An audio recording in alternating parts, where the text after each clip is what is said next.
तो आखिर कब रुकेगा जवानों की शहादत का सिलसिला, ये सवाल देश पूछ रहा है। पहले सीआरपीएफ के जवानों पर फिदायीन हमला हुआ, 40 जवान शहीद हो गए। कल एलओसी के पास आईईडी ब्लास्ट में एक मेजर चित्रेश बिष्ट ने अपनी जान गंवाई और अब आतंकियों से मुठभेड़ के दौरान एक मेजर समेत 4 जवान शहीद हो गए।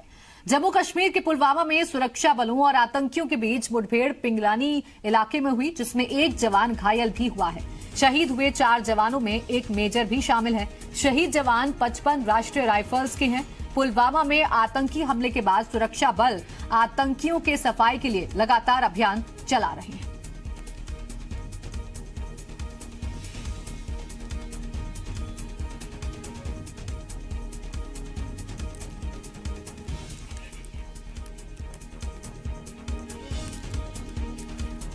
तो आपको बता दें कि बीते 4 दिनों में 45 वीर सपूत शहीद हो गए हैं। भारत माता की सुरक्षा के लिए अपनी जान न्यौछावर कर गए हैं। लेकिन अब पूरा देश एक ही सवाल पूछ रहा है, एक सुर में एक मांग कर रहा है कि कब तक ये शहादत होती रहेगी और कब बदला लिया जाएगा देश के वीर जवानों की शहादत का। कब तक पड़ोसी मुल्क अपने नापाक मंसूबों में कामयाब होता रहेगा और कब तक यूं ही हमारे देश के वीर सपूत अपना खून बहाते रहेंगे। ये वो सवाल हैं जो हर एक भारतीय के दिल में अब उठ रहे हैं और आंखों से आक्रोश बनकर निकल रहे हैं। जगह जगह विरोध किया जा रहा है। सरकार से मांग की जा रही है कि जल्द से जल्द अब इस पर कदम उठाया जाए। हालांकि आपको बता दें कि जम्मू कश्मीर में अब लगातार सेना आतंकियों के सफाई को लेकर कार्रवाई कर रही है। हमें स्पेसिफिक इंफॉर्मेशन मिली थी कि एक जगह पर पुलवामा में ही वहां पर आतंकवादी हैं, कुछ 2 या 3 आतंकवादी हैं। हमारे सिक्योरिटी फोर्सेस जिसमें 55 आरआर भी है और एसओजी भी है, सीआरपीएफ भी है, इनकी एक जॉइंट टीम इमीडिएटली आज सुबह एक्शन में गई है। वहां पर एक्शन में जाने के बाद तुरंत इन्होंने कॉर्डन ऑफ किया एरिया को और वार्निंग शॉट्स फायर किए। जैसे वार्निंग शॉट्स फायर किए, अंदर से तुरंत फायरिंग शुरू हुई और इनकाउंटर चल रहा है। लेकिन इस इनकाउंटर में हमारे 4 जवान शहीद हुए हैं, जिसमें एक मेजर भी है आर्मी की। तो पूरा देश अब एकजुट होकर यही सवाल पूछ रहा है कि कब पड़ोसी मुल्क से उसकी नापाक हरकतों का बदला लिया जाएगा और कब आतंकी हमलों पर रोक लगाई जा सकेगी और कब जाकर हमारे वीर जवानों के खून का बदला लिया जाएगा। ये वो सवाल हैं जो हर एक भारतीय के दिल में हैं और विरोध भी है, आंसू हैं, लेकिन साथ ही साथ गर्व भी महसूस कराती है जब शहादत की खबरें वीर सपूतों की आती हैं। इसी पर हम चर्चा करेंगे। खास मेहमान हमारे साथ जुड़ गए हैं। गिरिजा शंकर जी हमारे साथ हैं, वरिष्ठ पत्रकार, और इसके साथ ही साथ हमारे साथ संगीता शर्मा जी भी हैं, कांग्रेस का पक्ष रखने के लिए वो हमारे साथ मौजूद हैं। बहुत स्वागत है आप सभी का। सबसे पहले गिरिजा शंकर जी, मैं आप ही के पास आऊंगी। सर, 4 दिन और 45 जवान देश के शहीद हो गए। सवाल ये है कि आखिर कैसे और कब जाकर इन घटनाओं पर रोक लगेगा, कब जाकर पड़ोसी मुल्क के जो नापाक इरादे हैं उन पर रोक लगाई जा सकेगी? देखिए, ये सवाल तो पूरा देश पूछ रहा है कि ये जो घटनाएं हुई हैं इन पर सरकार किस तरह रिएक्ट करती है। और प्रधानमंत्री जी ने जो कहा कि अब ये कार्रवाई बदले की या इससे निपटने की कार्रवाई कब होगी, कैसे होगी और कहां होगी, अब ये आर्मी तय करेगी। दरअसल ऐसी घटनाएं जो पहली बार नहीं हुई हैं, इसके पहले भी कुछ इस तरह की घटनाएं हुई हैं। उन घटनाओं के बाद जो बात उभर के आती है, कभी इंटेलिजेंस फेलियर की बात की जाती है, कभी तैयारी ठीक से नहीं होने की बात की जाती है या किसी और तरह की बात होती है।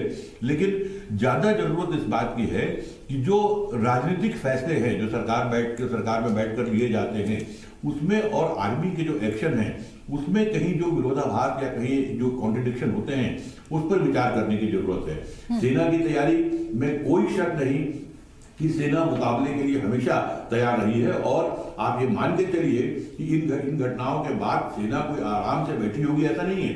सेना की अपनी कार्रवाई चल रही है। लेकिन जो सरकार में बैठे जो राजनीतिक लोग हैं, जो सरकार में बैठे मंत्री, प्रधानमंत्री और जो राजनीतिक लोग हैं, उनको इस बात पर विचार करना चाहिए कि क्या कश्मीर को लेकर या पाकिस्तान को लेकर जो उनकी नीति है, क्या उसकी समीक्षा करने की जरूरत नहीं है? क्या कहीं वहां पर ऐसी कोई चूक है जिसकी वजह से ये तमाम घटनाएं होती हैं? क्योंकि जब दो मुल्कों की बात होती है तो केवल ये सुरक्षा का मामला नहीं होता, राजनयिक मामला भी होता है। तो इसलिए मुझे लगता है कि इसको पॉलिसी रिव्यू की जरूरत है कि कहीं न कहीं आपके रणनीति में, नीति में कहीं कोई बदलाव की जरूरत है क्या, इस पर विचार किया जाना चाहिए। और जो सर्वदलीय बैठक बुलाई जाती है, जो सर्वदलीय बैठक में जाहिर है कि देश के मामले में चाहे विपक्ष हो चाहे पक्ष हो, सारे लोग, सारे दल एक साथ खड़े हुए दिखते हैं और खड़े होते हैं। लेकिन उसी सर्वदलीय बैठक में उस जो हमारी नीति है कश्मीर को लेकर या पाकिस्तान को लेकर, जो आजादी के बाद से चली आ रही है, उसमें कहीं किस तरह के बदलाव की जरूरत है क्या, इस पर भी विचार करना चाहिए। गिरिजा शंकर जी, आपसे एक और सवाल लूंगी, उसके बाद संगीता शर्मा जी के पास जाऊंगी। आप कह रहे हैं कि नीतियों को लेकर अब विचार करना चाहिए कि क्या उनमें बदलाव होना चाहिए, नहीं होना चाहिए। ऐसे कदम अब सरकार उठाते हुए नजर तो आ रही है। एक तरफ अलगाववादियों की सुरक्षा वापस ले ली गई है, दूसरी तरफ मोस्ट फेवर्ड नेशन जो पाकिस्तान को दर्जा दिया था भारत ने, वो वापस ले लिया गया है। टैक्स जो लगता है पाकिस्तान से आने वाली चीजों पर, उसे 200% कर दिया है। तो अब बदलाव तो सरकार कर रही है नीतियों में, क्या इससे कुछ बदलेगा? नहीं, वही मैं कह रहा हूं कि ये जो कदम उठाए गए हैं, इसके अलावा ओवरऑल तरीके से कश्मीर को लेकर, कश्मीर की समस्या को हल करने को लेकर या पाकिस्तान के रिश्तों को लेकर सिर्फ ये कुछ इस तरह कदम उठाने से बात बहुत बनेगी नहीं। इसको लेकर एक लॉन्ग टर्म सोच की जरूरत है। और कश्मीर में को लेकर, कश्मीरियों को लेकर एक जो नजरिया है सरकार का, वो भी बहुत स्पष्ट रूप से सामने आना चाहिए। और जिस तरह की सरकारें बनी हैं, जो अलग अलग विचारधारा के लोग, दल मिलकर जो सरकार बनाई कश्मीर में, क्या उसका कोई रिपरकेशन है इस पर है? जो ये तमाम जो राजनीतिक जो पहलू हैं, इन पर भी विचार करके सरकार की अपनी नीतियों की समीक्षा करनी चाहिए। और उसके बाद ठीक है, बिल्कुल गिरिजा शंकर जी, इन तमाम बातों पर अब विचार करने का वक्त आ गया है, क्योंकि अभी तक हम सिर्फ बातचीत के जरिए रास्ता निकालने की कोशिश करते थे, लेकिन अब कड़े कदम भारत की तरफ से उठाए जाएंगे। आप बने रहिए हमारे साथ। इस वक्त जी मीडिया संवाददाता पुलवामा से सैयद तजम्मुल जुड़ गए फोन लाइन पर हमारे साथ। सैयद तजम्मुल, क्या अपडेट है आपके पास, क्या स्थिति है पुलवामा की फिलहाल? फिलहाल पुलवामा की सिचुएशन में सुबह से लेकर अभी तक कोई बदलाव नहीं है। जहां पहले ही 55 राष्ट्रीय राइफल्स, एसओजी और जम्मू कश्मीर पुलिस के जवानों ने आज पुलवामा के पिंगलन एरिया को घेरे में लिया था और सुबह छिपे मिलिटेंटों को पहले वार्न शॉट के जरिए फायर किए और उन्हें बताया कि वो सरेंडर करें, लेकिन उसके बाद रिवायात को हटाते हुए अब की बार भी एक बार फिर मिलिटेंटों ने फायरिंग की, जिसके तबादले में सेना को नुकसान पहुंचा। लेकिन उसके बाद पिंगलन का ये जो एरिया है कि इसमें जिस मकान में छिपे बैठे मिलिटेंट थे, उन्होंने दूसरे, तीसरे, चौथे मकान तक रसाई हासिल किया और इस वक्त दोनों तरफ से फायरिंग जो है वो जोरदार तरीकों से चल रही है। बताया जाता है कि ये वही मॉड्यूल है, वही जैश के लड़के हो सकते हैं जिन्होंने आदिल डार से कुछ दिन पहले पुलवामा के लखनऊ इलाके में सेंट्रल रिजर्व पुलिस फोर्स पर हमला करवाया था और 40 जवान जो है वहां पर कैजुअलिटी हमें देखने को मिली। और उसके बाद आज भी जम्मू कश्मीर के इस पुलवामा इलाके में हमने गुज़िश्ता कई बरसों से देखा कि जो ही इनकाउंटर शुरू होता है तो फौरी तौर पर जवानों की टोलियां सड़कों पर निकल आती है और पथराव करते हुए मिलिटेंटों को महफूज रास्ता फराहम करने की कोशिश करते हैं। और यही वजह रही कि इस वक्त सिक्योरिटी फोर्सेस को 3 मुहावजों पे इस वक्त बड़ी लड़ाई है। एक तो मिलिटेंटों के साथ जिस जगह पर फायरिंग हो रही है, क्या इन्हें एलिमिनेट किया जा सकता है या नहीं। दूसरा सबसे बड़ा चैलेंज है कि जो जिस घर में मिलिटेंट छुपे बैठे हैं, वहां के फैमिलीज, वहां के नेबर्स को कैसे रेस्क्यू करके वहां से निकाला जाए। तीसरा और अहम फैक्टर है जो इस वक्त पथराव हो रहा है, जो आम छोटे कमसिन बच्चे हाथों में बगैर सोच समझ के पत्थर उठा रहे हैं, उनसे कैसे निपटा जाए। उनके लिए जम्मू कश्मीर पुलिस की नफरी कर दी गई है खड़ा, ताकि वहां पर कोई लॉ एंड ऑर्डर की प्रॉब्लम ना हो। और दूसरी जगहों पर इन फैमिलीज के साथ साथ मिलिटेंटों के साथ इस वक्त फायरिंग जो है जारी है। बताया जाता है कि जैश का वही मॉड्यूल जो कुछ दिन पहले लेथपोरा में नजर आया एक्शन में, आज वहां पर उनके बिल्कुल उस जगह तक सिक्योरिटी फोर्सेस पहुंच चुकी थी, सेना के जवान पहुंच चुके थे जहां पर मिलिटेंट छुपे बैठे थे। लेकिन पत्थरबाजों के चलते इस इलाके में ऑपरेशन को कंक्लूड डिसाइसिव नहीं कर पा रहे हैं। लेकिन ऑपरेशन जो है फिल वक्त बहुत ही अहम मरहले में दाखिल हुआ, जहां पर इन मिलिटेंट के खिलाफ सख्त और आखिरी मरहला कुन में जो जंग है दाखिल हो चुकी है। आसपास के इलाके पिंगलन बाहर निकले तो जो इलाके आसपास में पुलवामा डिस्ट्रिक्ट को छू रहे हैं, वहां पर राष्ट्रीय राइफल्स और एसओजी के जवान बड़ी तादाद में खड़े कर देंगे, ताकि कोई भी नाका ऐसा न पड़े जहां से मिलिटेंट ऑर्चर्ड्स, लोकल स्टोन पैक्टर्स का फायदा उठाकर इलाके से फरार हो सके। बहुत सारी आबादी को कासों के जरिए सर्च ऑपरेशन चलाया जा रहा है, जहां पर दोनों जगहों से जहां पर बिल्कुल सचिन बोलो, यानी लगातार सेना की जो कार्रवाई है वो जारी है। हालांकि जिस तरीके से सेना को मुश्किलें सामने आती हैं जम्मू कश्मीर में, उस तरीके की मुश्किलें आज भी सामने आ रही हैं, लेकिन इसके बावजूद 2-3 आतंकियों को ट्रैप किया जा रहा है और उनको जवानों की तरफ से घेरा गया है। बहुत शुक्रिया आपका तमाम जानकारी के लिए। तो एक तरफ जहां सेना की कार्रवाई जारी है तो वहीं दूसरी तरफ देश जवानों की शहादत पर गमगीन है। मेजर चित्रेश जो उत्तराखंड के रहने वाले हैं, जिन्होंने शहादत दी, आईईडी डिफ्यूज करने के दौरान धमाका हुआ जिसमें मेजर चित्रेश शहीद हो गए। और तस्वीरें भी आपको दिखा रहे हैं। मेजर चित्रेश अब अपनी अंतिम यात्रा पर हैं। उनका पार्थिव शरीर अंतिम दर्शनों के लिए रखा गया। और ये देखिए, आप तस्वीरें देखिए, ये तस्वीरें हर एक भारतीय के सीने को गर्व से चौड़ा कर देती हैं, क्योंकि एक तरफ भीड़ है, ये भीड़ ये बताती है कि हम अपने वीर सपूत के बलिदान को व्यर्थ नहीं जाने देंगे। वीर सपूत बहादुर बेटा भारत माता का, जिसने भारत माँ के लिए अपनी जान गंवा दी, उसके लिए हम पूरे जज्बे और जोश के साथ आगे आएंगे। और जो काम एक वीर जवान अधूरा छोड़कर जाता है, वो काम एक एक भारतीय पूरा करने की कोशिश करता है।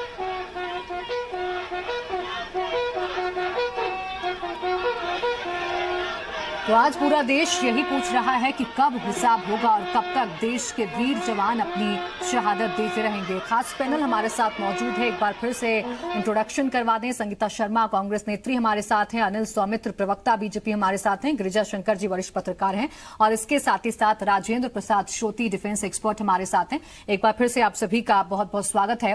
राजेंद्र जी, आपके पास में आना चाहूंगी। अभी हमारे संवाददाता पुलवामा से हमें अपडेट दे रहे थे, बता रहे थे कि किस तरीके से वहां पर कार्रवाई चल रही है और सेना को मुश्किलें इसलिए आ रही हैं कि एक तरफ आतंकियों की तरफ से गोलीबारी जारी है, उसका जवाब देना है, दूसरी तरफ जो रहवासी हैं उनको सुरक्षित निकालना है, तीसरी तरफ जो एक बड़ी समस्या है उसका एक बार फिर से सामना करना पड़ रहा है सेना को, पत्थरबाजी का। पत्थरबाजी वो छोटे बच्चे भी कर रहे हैं जिनको शायद इसका मतलब भी नहीं पता होगा।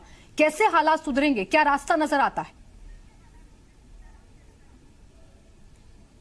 देखिए, ये तो प्रायोजित कार्यक्रम है आतंकवादियों का। एक तरफ से बच्चों से पत्थरबाजी करवाना ताकि मानवाधिकार संगठन सामने आ जाए, और दूसरे उधर से गोलीबारी करना। इसको पूरी दुनिया देख रही है और पूरा देश देख रहा है। मैं तो आज के हिसाब से ये बोलूँगा कि आज जो देश के अंदर जो माहौल है उसको देखते हुए इन बच्चों को भी, इनके साथ भी सख्त से सख्त कार्रवाई करना चाहिए। देखिए, अगर एक जवान शहीद होता है, अगर कोई व्यक्ति या कोई बच्चा अगर गलत काम करता है तो उसको उसके ऊपर भी वही कानून लागू होता है।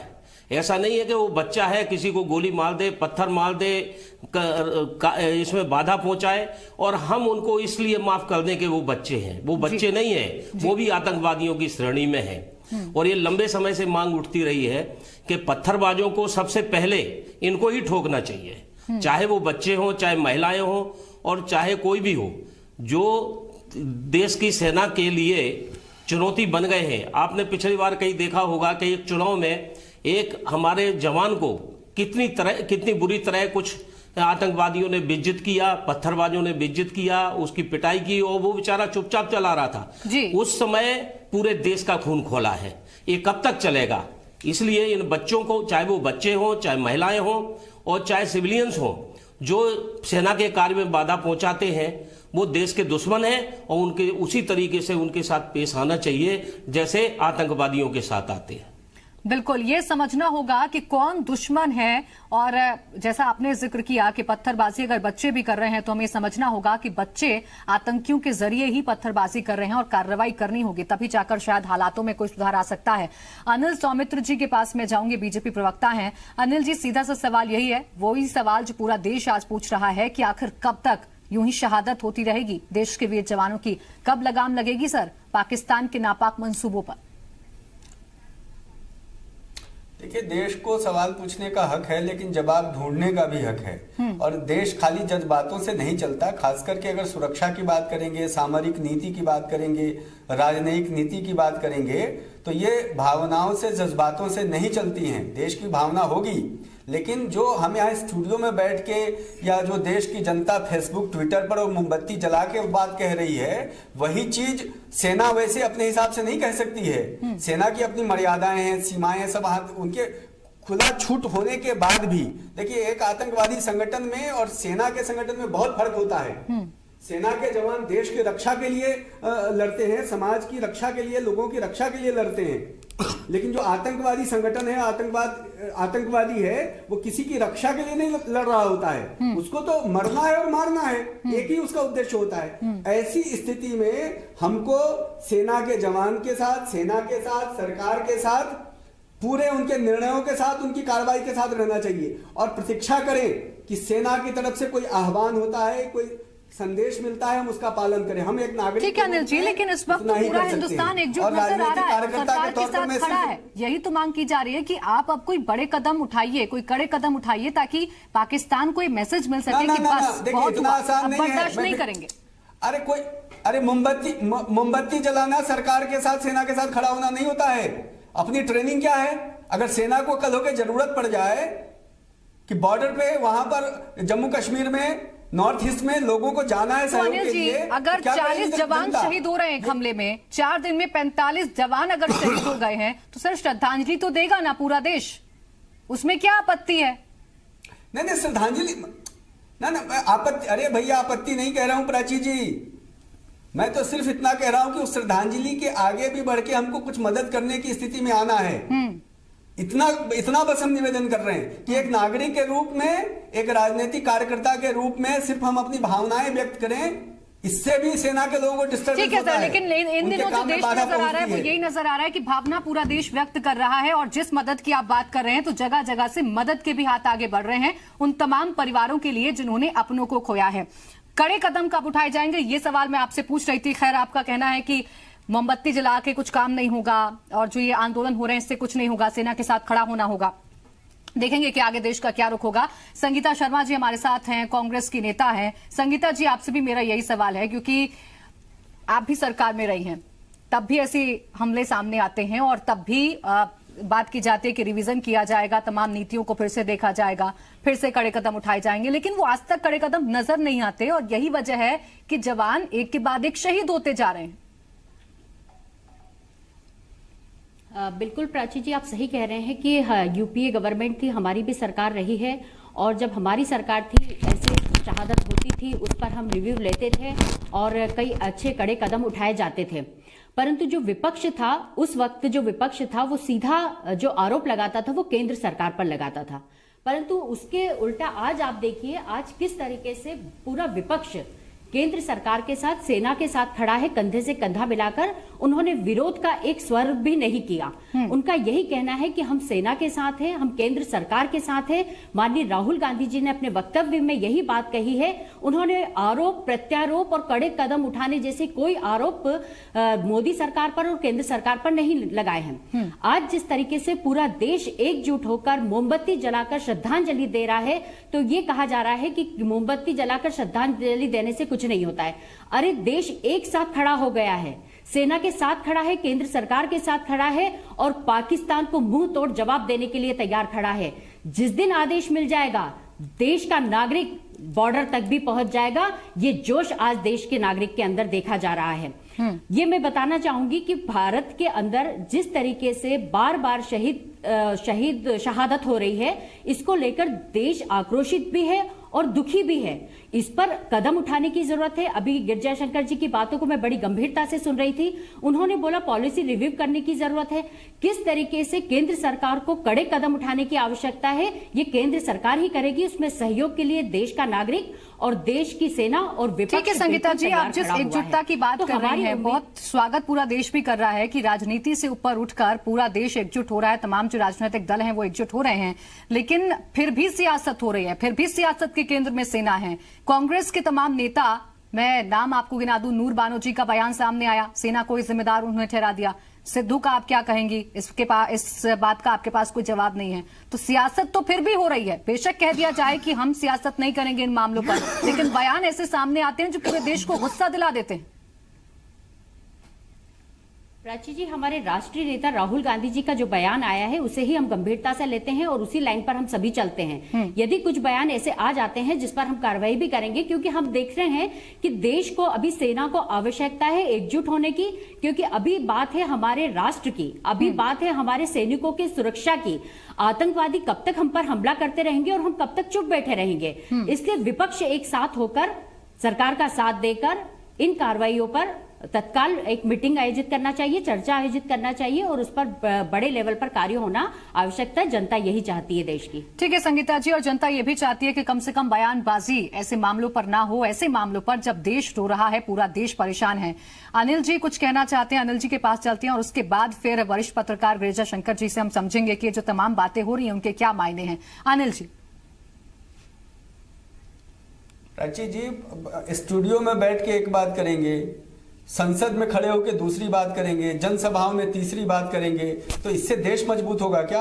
एक सेना को हथियार चाहिए लड़ाई करने के लिए, पाकिस्तान और उसको खत्म करने के लिए, उससे जो उसके द्वारा जो युद्ध आरोपित किया गया उससे निपटने के लिए हथियार चाहिए, रणनीति चाहिए। आप अच्छी अच्छी बातें करेंगे, उससे क्या होना है? रफाल का एक मामला था ना, सुनिए, पिछले 15 साल में, पिछले 15 साल से रफाल विमान जो युद्धक विमान है उसकी तैयारी चल रही है, आप रोड़े अटका रहे जगह जगह पे। अनिल जी, बड़ा दुख होता है कि यहाँ हम जिक्र कर रहे हैं, चर्चा कर रहे हैं शहादत पर, लेकिन फिर भी जिस राजनीति की हम बात कर रहे हैं वो राजनीति को दूर नहीं कर पा रहे, फिर भी आरोप प्रत्यारोप जो है हम देख पा रहे हैं। पाकिस्तान को कैसे परास्त करेंगे आप? ठीक है अनिल जी, पाकिस्तान को कैसे परास्त करेंगे सरकार को ये सोचना है, सरकार को कदम उठाना है, लेकिन जिस राजनीति का हम जिक्र कर रहे हैं कि राजनीति सियासत नहीं होनी चाहिए, वो सियासत नजर आ रही है सर, आपके बयानों में भी, संगीता जी के बयानों में भी। ठीक है सर, आरोप प्रत्यारोप आपके चलते रहेंगे शाम तक। गिरिजा शंकर जी के पास में जाना चाहूंगी। गिरिजा शंकर जी, आप सुन रहे हैं, कांग्रेस एक तरफ कहती है कि हम एकजुट है, हम सरकार के साथ हैं, बीजेपी कहती है कि राजनीति नहीं होनी चाहिए, फिर भी इनके बयानों में क्यों राजनीति नजर आ जाती है? क्यों सेना राजनीति के केंद्र में आ जाती है? गलत बात ये वीडियो कांग्रेस के लोग बनाते हैं, मैं वही कह रहा हूँ। गिरिजा शंकर जी, यही हालत है अनिल जी, मुझे यही हालत है। गंभीर माहौल में आप इस तरीके से विपक्ष पर आरोप लगा रहे हैं। गिरिजा शंकर जी सुन पा रहे हैं? नहीं खरीदने दे रही, क्यों खरीदने देंगे? देश का पैसों को फिजूल खर्च नहीं होने देंगे। अरे संगीता जी चुप हो जाइए, अनिल जी चुप हो जाइए। चर्चा कर रहे हैं हम यहाँ पर कि किस तरीके से पड़ोसी मुल्क को हम जवाब देंगे एकजुट होकर। अरे उस एकजुटता को कम से कम आप दिखाइए तो, इस चर्चा में तो दिखा दीजिए। गिरिजा शंकर जी के पास जाने दीजिए। गिरिजा शंकर जी सुन पा रहे हैं आप? क्यों एकजुटता दिखाएं? एकजुटता चर्चा में नहीं, नीतियों में दिखना पड़ेगा, व्यवहार में दिखना पड़ेगा। देखिए, तमाम जो बातें हो रही हैं यही दिखाता है कि पॉलिटिकल पार्टीज के स्तर पर किस तरह का विरोधाभास और एक तरह से जो कॉन्ट्रडिक्शन वो दिखता है। जहां तक सवाल ये जो राफेल नहीं खरीद देने की बात कर रहे हैं, मुझे ताज्जुब हो रहा है कि इतने स्पष्ट बहुमत की सरकार यदि 44 सांसदों वाले कांग्रेस पर यह आरोप लगाए कि वो खरीदने नहीं दे रही है, तो ये अपने सरकार की व्यवस्था दिखा रहे हैं। दरअसल कश्मीर की समस्या या पाकिस्तान की समस्या या आतंकवाद की समस्या जो है ये कोई बहुत नई समस्या नहीं है और इस पर कई स्तर पर बिल्कुल गिरिजा शंकर जी, ये कोई नई समस्या नहीं है और इसी पर हम चर्चा कर रहे हैं। चर्चा आगे भी हमारी जारी रहेगी। माफी के साथ मैं आपको रोकना चाहूंगी। लगातार हमारे संवाददाता भी हमारे साथ जुड़ेंगे इस मुद्दे पर, क्योंकि एक गंभीर विषय है और पूरा देश एक तरफ गमगीन है तो आक्रोश में भी है। इस चर्चा को आगे बढ़ाएंगे, लेकिन फिलहाल वक्त एक छोटे से ब्रेक का है। तो कब मिलेगा पाकिस्तान को मुंहतोड़ जवाब, इसी पर चर्चा कर रहे हैं, क्योंकि आज ये सवाल पूरे देश का सवाल है, हर एक हिंदुस्तानी का सवाल है। क्योंकि एक तरफ हमारे जवान शहीद हो रहे हैं तो दूसरी तरफ पाकिस्तान के नापाक मंसूबे इसी तरह चल रहे हैं, जिससे लगातार नुकसान भारत को हो रहा है। गुस्सा किस तरह कदर है लोगों में, अब जरा इस खबर के जरिए आप समझिए। आदिवासी झाबुआ जिले के किसानों ने जय जवान जय किसान का नारा बुलंद करते हुए पाकिस्तान को करारा जवाब दिया है। जिले के किसानों ने पाकिस्तान को अपना टमाटर भेजने से इनकार कर दिया है। पुलवामा हमले के बाद वो सरकार के साथ खड़े हैं, हालांकि इससे उनको काफी नुकसान उठाना पड़ सकता है। बावजूद इसके वो देश के लिए ये नुकसान उठाने को तैयार है। झाबुआ के रामनगर के लाल सिंह चौधरी अपनी 25 बीघा जमीन पर टमाटर की खेती करते हैं। लाल सिंह को स्थानीय बाजार में अपनी टमाटर की फसल का प्रति किलो 10 रुपए का भाव मिल जाता है, लेकिन वो अपना टमाटर जब पाकिस्तान भेजते हैं तो उन्हें प्रति किलो का 40 रुपए तक कीमत मिलती है। पाकिस्तान को लेकर विवाद के चलते लाल सिंह ने अपना टमाटर पाकिस्तान को भेजने से इनकार कर दिया है। वो देश के लिए प्रति किलो 30 रुपए का नुकसान उठाने को तैयार है। लाल सिंह ही अकेले ऐसे किसान नहीं हैं जो टमाटर की खेती करते हैं। इलाके में बड़ी संख्या में किसान टमाटर की खेती कर उसे दिल्ली के रास्ते पाकिस्तान भेजते हैं। ये सभी किसान पाकिस्तान प्रायोजित आतंकवाद से जवानों की शहादत से दुखी हैं और उन्होंने अपना टमाटर पाकिस्तान को भेजने से इनकार कर दिया है।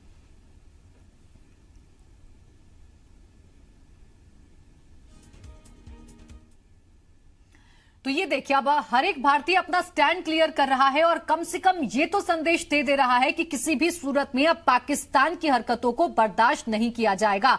किसान किस तरीके से मदद कर सकते हैं सरकार की, किसान किस तरीके से अपना गुस्सा जाहिर कर सकते हैं, ये झाबुआ की खबर में हमने देखा। तमाम खास मेहमान हमारे साथ बने हुए हैं, पैनलिस्ट हमारे साथ बने हुए हैं। रायपुर से हमारे संवाददाता देवेश भी हमारे साथ हैं। देवेश का सबसे पहले रुख कर लेते हैं। देवेश, पूरे देश का गुस्सा हम देख रहे हैं और वो सवाल भी सुन रहे हैं जो पूरा देश आज पूछ रहा है। रायपुर की अगर बात करें तो यहां पर क्या नजर आता है, क्या स्थिति दिखती है लोगों में? देखिए, कुछ दिन पहले जब शनिवार को आतंकी हमला हुआ था, उसके बाद ये देखने को मिला था कि शनिवार के दिन छत्तीसगढ़ की विधानसभा में उनको श्रद्धांजलि दी गई थी। मैं इस समय विधानसभा के परिसर में हूं और मेरे साथ कुछ विधायक जुड़ेंगे। सबसे पहले मोहन मरकाम जी हैं, कांग्रेस के एमएलए हैं। मोहन जी, कुछ दिन पहले आप लोगों ने श्रद्धांजलि दी थी और आज फिर वही तस्वीर नजर आ रही है, क्या कहेंगे? देश की बागडोर ऐसे कमजोर हाथों में चला गया है, सिर्फ और सिर्फ बातें बड़ी बड़ी करते हैं, करते कुछ नहीं। विपक्ष ने भी कहा है कि केंद्र सरकार को हम भरपूर सहयोग देंगे, उसके बाद भी आज 5 जवान शहीद हुए हैं। कल तक वे कहते थे सत्ता में नहीं थे, आज 5 जवान शहीद हुए हैं। कल तक वे कहते थे सत्ता में नहीं थे, एक सिर के बदले 10 सिर लाएंगे, पाकिस्तान को लव लेटर लिखना छोड़ दें। इस रंग से कई बातें करते थे, 56 इंच की बात करते। आज लगातार हमारे जवान शहीद हो रहे हैं। ना कहीं केंद्र सरकार की इसमें नाकामी दिखती है। तो आप लोग जो है केंद्र में राहुल गांधी एक तरफ बोलते हैं कि भाई साथ भी देंगे और आज तरफ क्रिटिसाइज भी करते हैं, तो दो चीजें कैसे चलेंगी मोहन जी? देखिए, क्रिटिसाइज की बात ही नहीं है। हमारी कांग्रेस पार्टी ने स्पष्ट कहना है और स्पष्ट मानना है। उन्होंने केंद्र सरकार को एक्शन लेना चाहिए, उन्होंने स्पष्ट कहा है और हम देश के साथ हैं, देश के जवानों के साथ हैं। इसलिए केंद्र सरकार का जो भी निर्णय होगा हमको मान्य होगा। तो एक तरफ क्रिटिक करने की क्या जरूरत है? थोड़ा इंतजार आप लोग कर लें कि भाई देख लीजिए सरकार करती क्या है, सहयोग तो आप लोग कर ही रहे हैं। देखिए, आज लगातार माननीय प्रधानमंत्री जी कई राज्यों का दौरा, चुनावी दौरों में व्यस्त हैं। उनको तो देश की सुरक्षा के ऊपर ध्यान देना चाहिए, हमारे जवानों के ऊपर ध्यान देना चाहिए, ना कि सभाएं तो होते रहेगी, मगर देश के जवान हमारे लगातार शहीद हो रहे हैं, तो देश की सुरक्षा पे उनको विशेष ध्यान देना चाहिए। तो आप लोगों को जवानों की कम चिंता है और प्रधानमंत्री के रैलियों की ज्यादा चिंता क्यों हो रही है? देखिए प्रधानमंत्री को तो, अगर आप देश के प्रधानमंत्री हैं तो उनको तो सबसे पहले इस देश के 125 करोड़ जनता और हमारे जवानों की चिंता होनी चाहिए, उनको ना कि रैलियां तो होते रहेगी, चुनाव तो होते रहेंगे, मगर जब देश बचेगा तभी ये चुनाव और रैलियां होते रहेगी। मोहन मरकाम, आप सुन सकते हैं कि एक तरफ क्रिटिसाइज भी करेंगे केंद्र सरकार को, प्रधानमंत्री मोदी को, दूसरी ओर सहयोग करने की बात भी कह रहे हैं। बिल्कुल देवेश, और यही दोहरा मापदंड जो है वो समझ से परे है कि एक तरफ एकजुटता की बात कही जा रही है, दावे किए जा रहे हैं, तो दूसरी तरफ आप क्रिटिसाइज भी करते हैं, इंतजार नहीं करते हैं कि सरकार आगे क्या स्टैंड लेगी।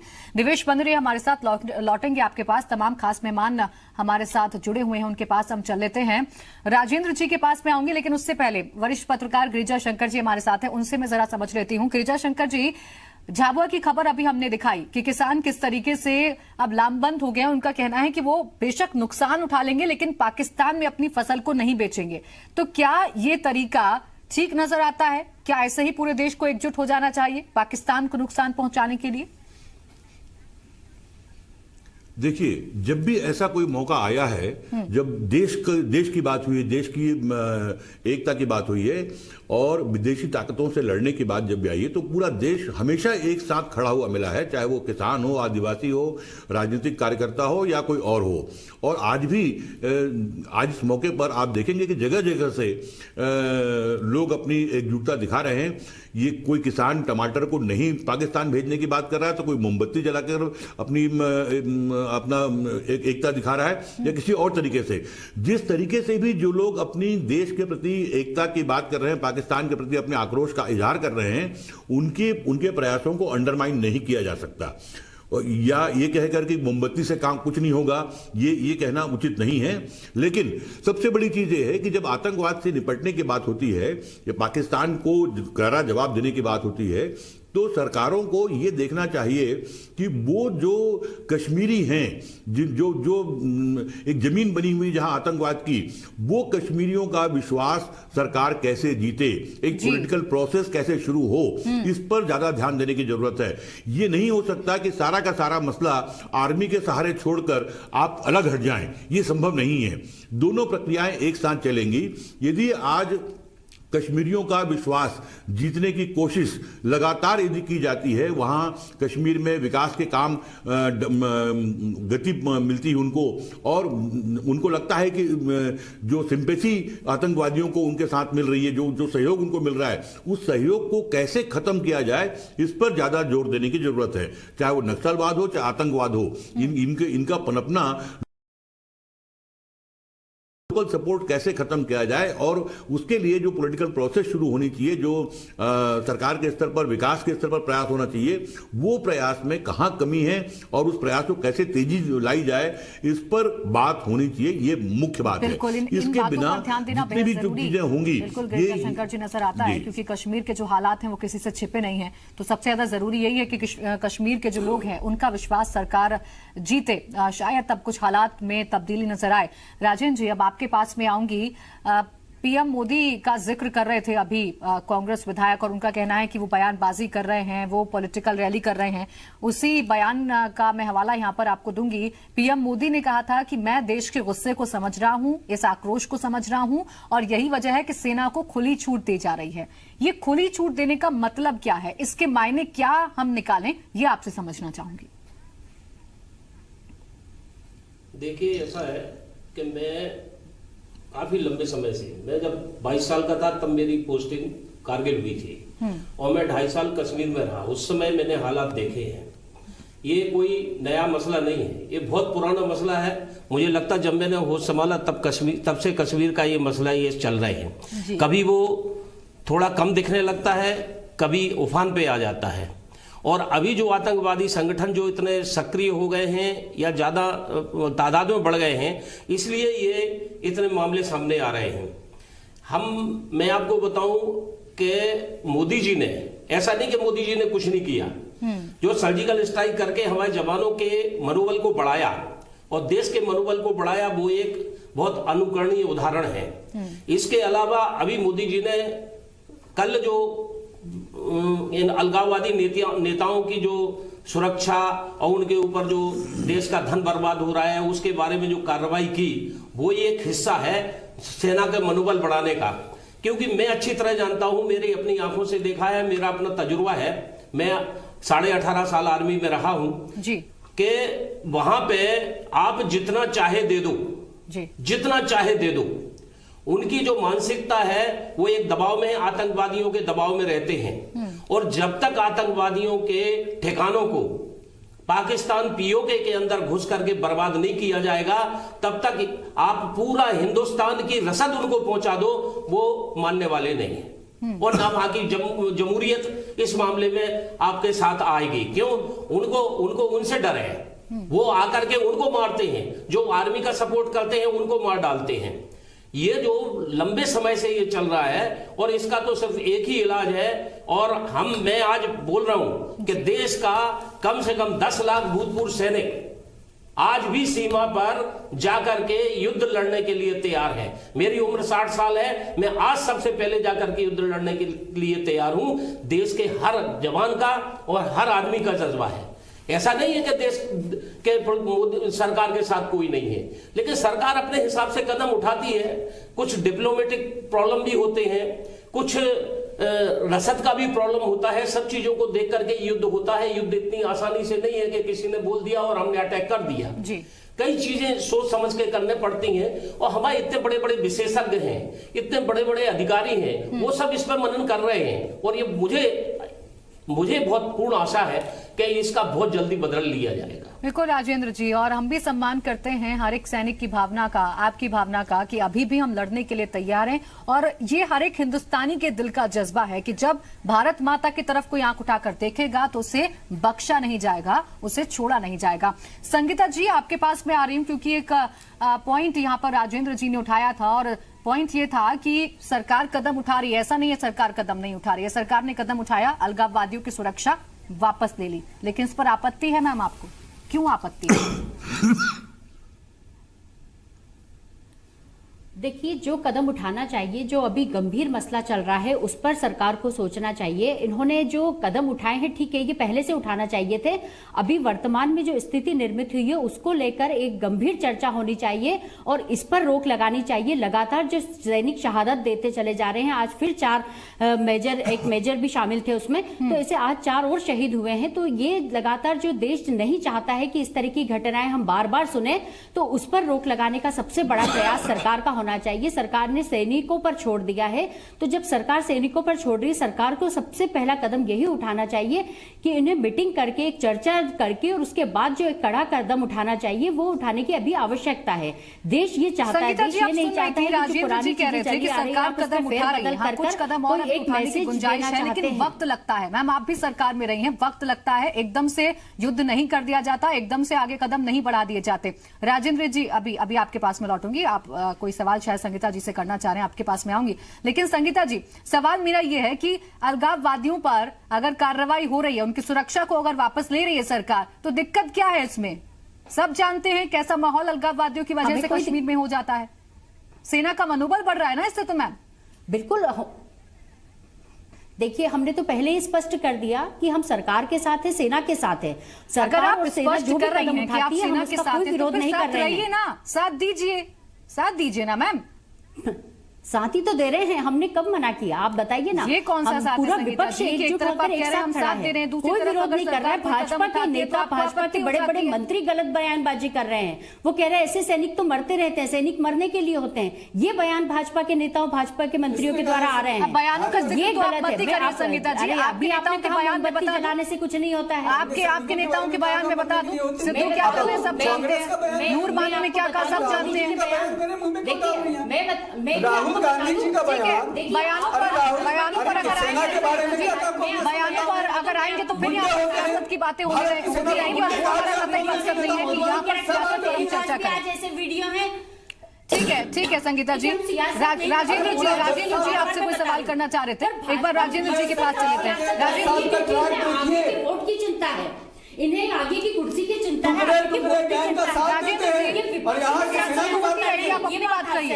टुकड़े टुकड़े गैंग का साथ देते हैं, नक्सलियों का साथ देते हैं, आतंकवादियों का साथ देते हैं, और अब कहेंगे साहब सेना क्यों इसे डिबेट का मुद्दा बना रहे हैं? क्यों संगीता जी सियासत कर रहे हैं? क्यों इस पर बहस कर रहे हैं? बात है लीजिए, डिफेंस एक्सपर्ट हमारे पास बैठे हैं, रास्ता बता रहे हैं ना, वो आप सुन लीजिए।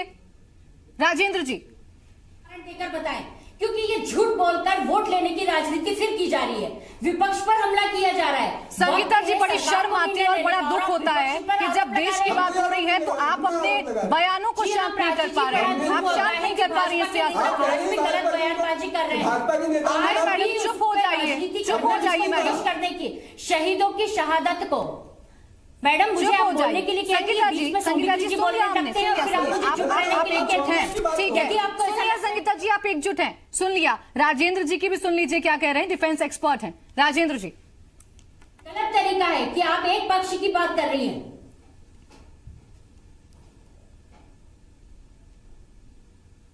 राजेंद्र जी सुन पा रहे हैं? हाँ, सुन पा रहा हूँ। कहिए सर, क्या कहना चाह रहे हैं? मेरा कहना यह है कि मेरी बहन संगीता जी ने अभी कुछ पहले बोला था कि सरकार को कार्रवाई करना चाहिए, खुली छूट दी है। देखिए, सेना को जब खुली छूट दी है तो सेना पे भरोसा करिए, क्योंकि सरकार का काम लड़ना नहीं होता है।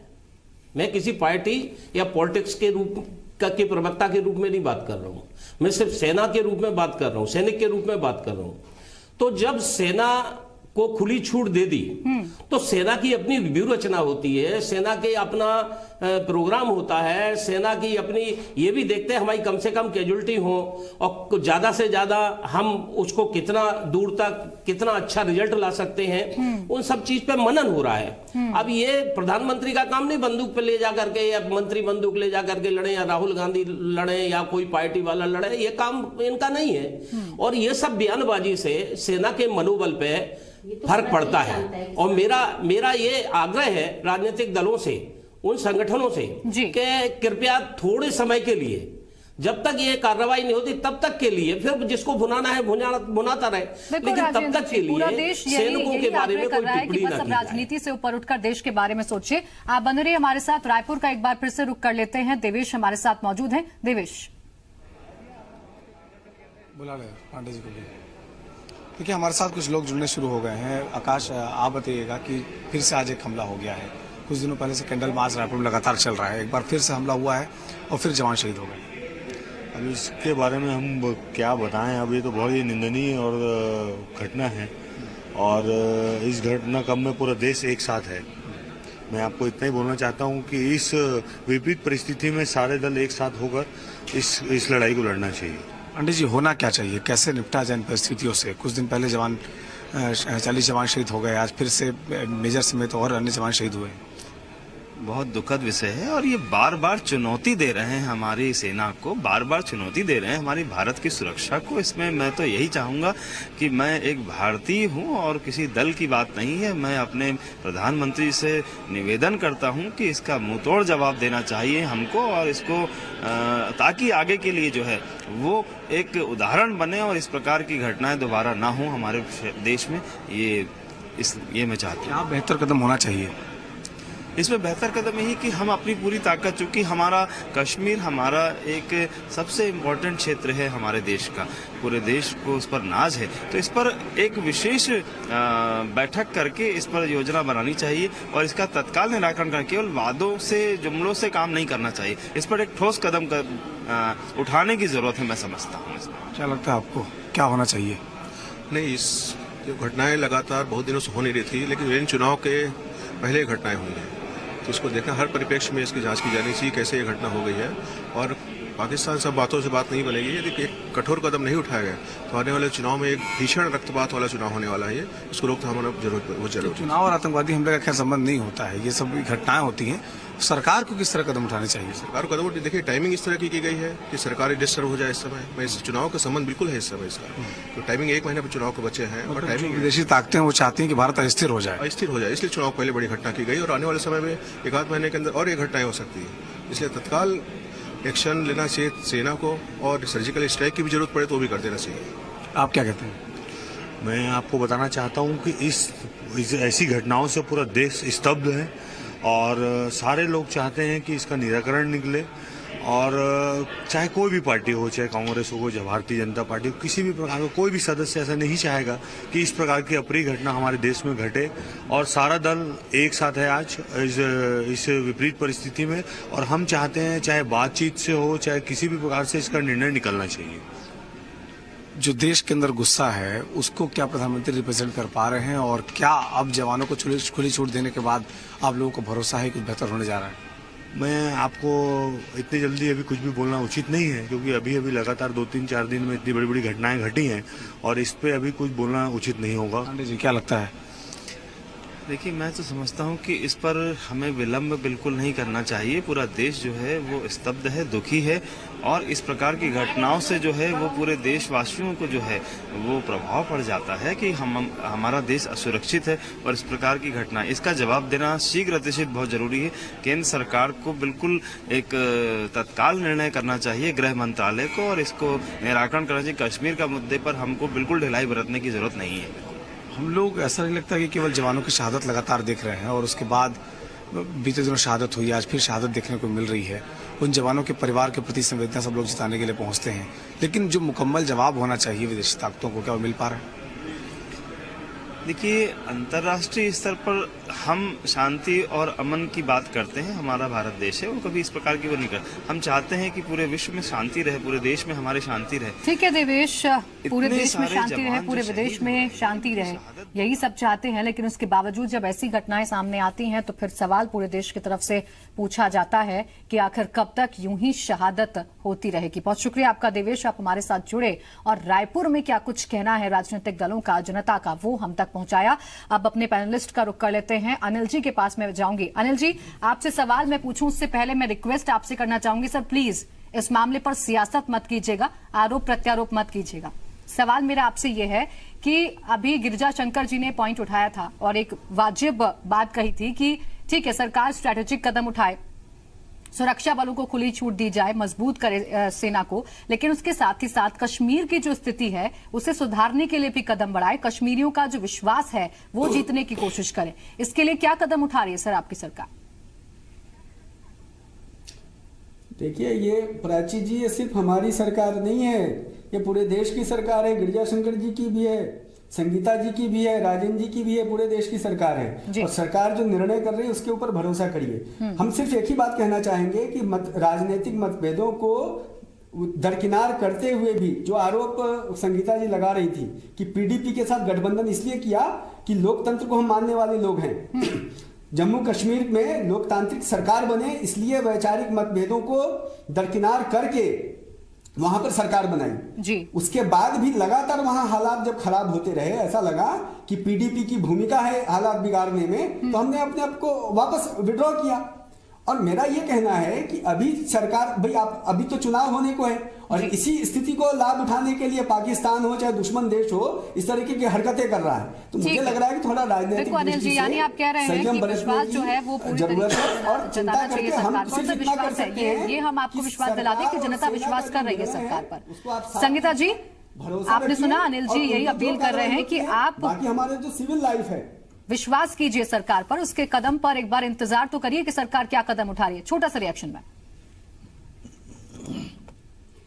साक्षी जी, अनिल जी एक तरफ तो कहते हैं कि विश्वास कीजिए और दूसरी तरफ कहते हैं कि मोमबत्ती जलाने से कुछ नहीं होगा। तो ये देश की जनता को क्या बात कहना चाहते हैं? छोड़ दीजिए संगीता जी, इन बातों को छोड़ दीजिए। आप मुझे सिर्फ छोटे से सवाल का जवाब दीजिए कि क्या विपक्ष को विश्वास है सरकार पर? साक्षी जी, छोटे से सवाल का ही जवाब दे रही हूँ कि डे 1 से जिस दिन ये सीआरपीएफ पर हमला हुआ था उसी दिन हमने अपनी नीति और नीयत स्पष्ट कर दी थी कि हम सरकार के साथ और सैनिक के साथ है, जो भी निर्णय होगा वो सर्वोपरि होगा और पूरा विपक्ष उनके साथ है। हमने अपनी बात को स्पष्ट कर दिया, हमने ना आरोप। ठीक है संगीता जी, लेकिन फिर भी कॉन्ट्रोडिक्शन कांग्रेस की तरफ से नजर आ रहा है। जवाब मिल गया संगीता जी, जवाब मिल गया। समय की कमी है मेरे पास, रिएक्शन में सबसे लेना चाहती हूँ। गिरिजा शंकर जी, आपसे भी छोटा सा रिएक्शन चाहूंगी, क्या हल आपको नजर आता है अब ओवरऑल इन बातों को सुनकर?